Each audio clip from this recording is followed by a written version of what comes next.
You said online shopping is better than offline shopping. How can you say that online shopping is better than offline shopping? Online shopping is order the pink color t-shirt and from the purple color t-shirt. In online shopping, Why? because I don't have time. I don't talk to you. I have no time. You sit down. How can you that? How can I sit down?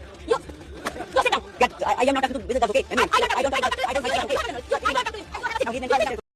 दोस्तों, ये great debate of the year है कि नहीं ये तो मुझे नहीं पता, लेकिन नीचा और कांट का जो फिलोसॉफिकल डिबेट है, जो पॉलिटिकल डिबेट उन्होंने किया है अपने वर्क्स के through, not face to face, वो इतना पावरफुल है कि उसे great debate of the era बोला जा सकता है, नॉट सिर्फ ईयर।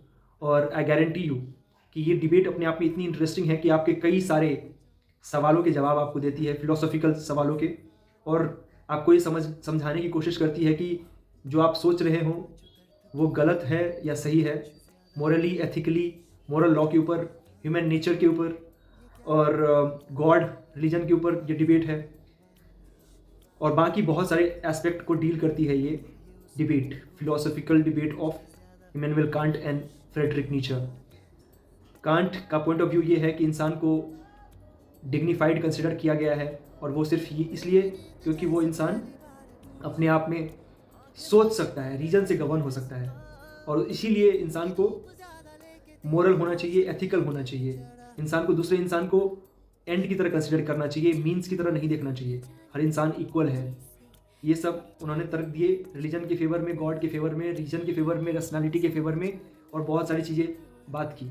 इसका जवाब नीचा अपने ढंग से बहुत सिलसिलेवार तरीके से देते हैं, और ये बताने की कोशिश करते हैं कि भाई कांत सुनो, तुम जो बात कर रहे हो वो सुनने में तो बहुत प्यारा लग रहा है लेकिन सही नहीं है।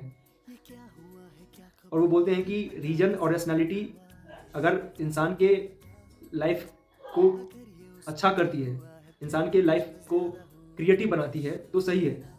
अगर अदरवाइज कोई बात है, अगर कोई दूसरा बात है कि तुम रिलीजन को बचाने के लिए कोशिश कर रहे हो, क्रिश्चियनिटी को बचाने की कोशिश कर रहे हो अपने तरीके से, तो वो गलत है। उसको कैसे नीचा नेगेट करते हैं और बहुत ही बारीकियों से ये समझाने की कोशिश करते हैं कि reason and God both are dead, और जो मोरालिटी उससे गवर्न होकर आ रही थी वो भी ख़त्म ही हो जाए तो अच्छा है। इंसान को अपनी वैल्यूज़, अपनी मोरालिटी खुद क्रिएट करनी चाहिए, ये नीचा का पॉइंट ऑफ व्यू है। और इंसान को कुछ रूल्स अगर ब्रेक करने पड़ जाएं इस दौरान, इस प्रोसेस में, तो इंसान को ब्रेक करने चाहिए। असली आज़ादी तो वही है कि इंसान रूल्स को ब्रेक करे, जो दूसरा कोई उस पर रूल थोप दिया गया है वो उसको ब्रेक करके आगे बढ़े।